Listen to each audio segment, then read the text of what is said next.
This is the pattern making video for the Sew Along With Me series. I already said in the last video that you would need a pattern, and I told you where you could find this free pattern on Facebook. You can also find patterns in other areas, which I will discuss at the end of the video. For the pattern, you will need to take your measurements, and I will leave a link in the description about how to do that. And you will need paper. If you use this pattern, you will need to have it printed out. Make sure it is to scale. They explain the directions about how to make sure it's to scale. You'll need a pencil and a couple of rulers. I have some special rulers here, like a hip curve ruler. So if you haven't altered a pattern before, you will need to know that for corseting, you will be altering for negative ease. That means usually people will make the pattern at the waist smaller than their natural waist, and the underbust and hip measurements should be the same or within an inch of your natural measurements, because you do not want to squish those areas. Ribs, it's more comfortable when you can have room to breathe, and your hips have lots of heavy bones in them, so you won't be able to squish them. Maybe a little squish, but not to the bone. So also the back of the pattern needs to have room for a lacing gap. If you want one, you can make it so the corset will close all the way, but a lot of people like a lacing gap, so you will end up taking off a little measurement just to leave room for that. And remember that for this pattern, it is for half of a side of a corset, and so when you take your measurements, you want to cut them in half, and that will be how you make sure your pattern is the correct size. So you need the rib measurements, waist measurement, hip measurement, and the torso length that you want to make it. I made my corset pattern based on a busk I already had, which was, I believe it was a 9-inch busk. So you can make it in half an inch to 1 inch longer than the busk length. And then I made the waist length about 4.5, 5 inches smaller than my natural waist. I also will be wearing this with a 2-inch gap. I can't remember if it's 1 inch or 2 inches. I will be wearing it with a gap, so it will not close as far as the amount of measurement I will be making the waist. What you also need to know about this corset pattern, if you looked at the Sydney Eileen tutorial that I posted from previous videos, the one we're going to be using will be using separate boning channel pattern or panels between each of the mesh pieces. So if we look here, we'll say this is a mesh piece and this is a mesh piece. It will have a separate boning channel piece between them, which means there is extra room.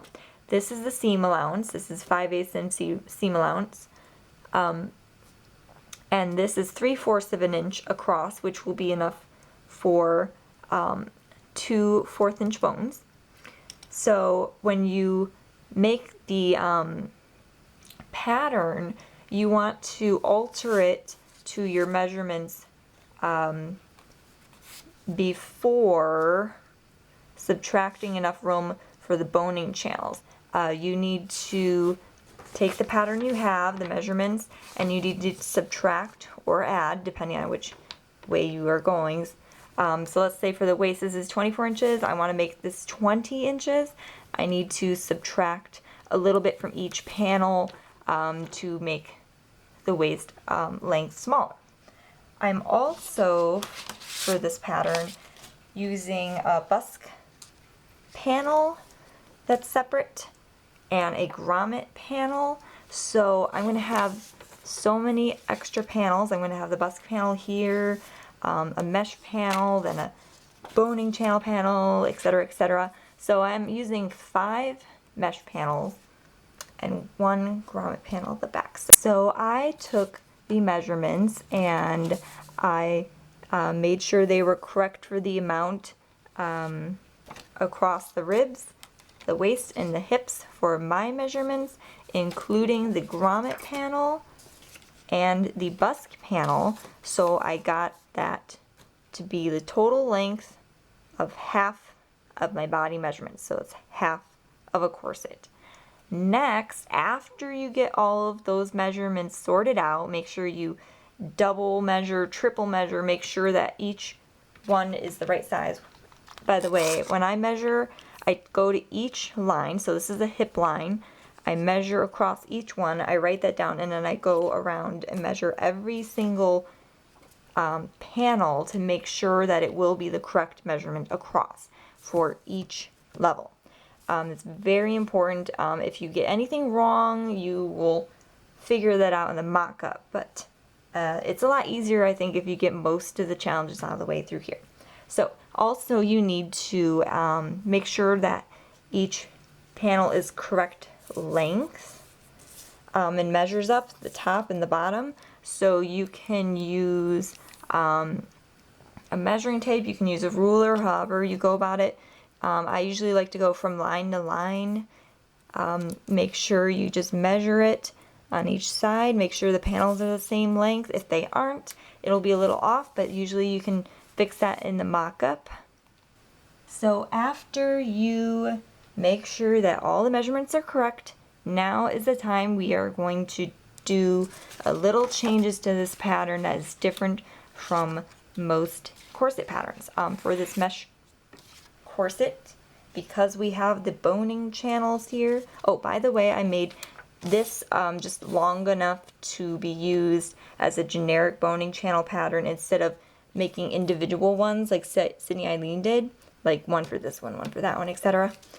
I just made it long enough so I can just cut off the excess instead of having to measure a whole bunch of separate little boning channel pattern pieces, if that makes sense. Anyway, you will need to subtract, you can use this little seam allowance guide here, 3/8 of an inch off of each pattern panel that will have a boning channel panel.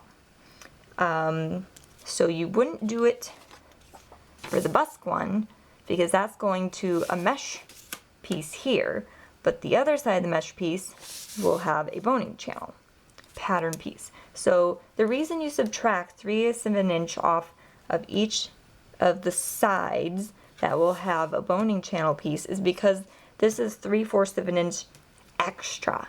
So if you didn't subtract that, you would have a longer corset than you want. So you just go around to those pieces, and I just drew the 3/8 of an inch like this, and then I just matched up the lines. So now you can get a thicker piece of paper and you can trace out your pieces using chalk paper onto a thicker piece of paper, just tracing the inner line, so the part that you subtracted, and then you will have your pieces ready to add seam allowances. And not everyone adds seam allowances to their corset pattern pieces, but for this tutorial you do want to do that. So for the boning channel pieces, those are 5/8 of an inch. Also the grommet panel and the busk panel is 5/8 of an inch. The mesh pieces are 1.5 inches on each side. And that is because we will be rolling the fabric into the boning channel pieces. Okay, so here are my pieces. I have my busk panel piece, number 1, number 2, 3, 4, 5. Those are all mesh, and a grommet panel, and then I have the boning channel here that will go between all of those. For other patterns, you can make your own, draft your own pattern by using a tutorial I have in links. You can also use store-bought patterns or previous patterns that you've used. For this pattern, I would not recommend this particular one because it has hip gores and bust gores, and that will be 10 times more complicated probably if you haven't done this particular tutorial before. Another example of where to get a pattern from is to use a corset that you already love and fits well, and to use painter's tape to tape along where each panel is into the seam here, and later add the seam allowances and alter it, etc. You use painter's tape because it won't stick to the fabric and ruin it. You cover each panel individually and peel it off. You can stick it to a piece of paper and then you can alter it later. Lastly, this is an example of how you can use a dress form to make a corset pattern. You can simply use the painter's tape that comes off easily and tape down the center and make one half of a side of a corset. You can experiment in different piece shapes and just whatever comes to mind. I just made this up really quickly, but if you have an adjustable dress form, you can even make the negative ease. You can make the waist smaller than the than your natural waist size. You can practice with the top and bottom shaping here, and what you just need to do is make sure that your measurements for the under bust and the hips are close to your measurements, if not the exact same measurements. And for the hip, you will have to, or for the waist, you will make it smaller. But first, you need to be able to transfer your idea from here to cloth and then to paper. So you can take some muslin and you can drape it, and you will do it for each separate piece, but let's just take this piece here. You drape it and you actually pin it and smooth it as you go, and you will trace the lines and make sure that there's no lumps or bumps or anything, and then you will take the pattern piece, cut it out, and you can transfer it to paper, and then eventually you will need to adjust the waist measurement. So this corset, or excuse me, this dress form does not have any adjustable waist, so you will need to subtract a measurement to make the negative ease. So that was a general interpretation about patterning for corsets. I know I didn't really talk about very specific things about the patterning. I'm not a pattern expert. I learned everything I know about sewing and patterning just from Googling and YouTube and talking to other people who know about corsets. So if you do have questions though, put them in the comments and I will get back to you and answer you the best I can. Definitely check out Sydney Eileen's tutorial. Read it once, twice, a couple of times. Just it makes more sense once you read it more. Some people learn by visual, some people learn by hearing things, some people learn by doing it. I'm more of a doer than learning by like reading, so it can take me a while to read things and let it sink in.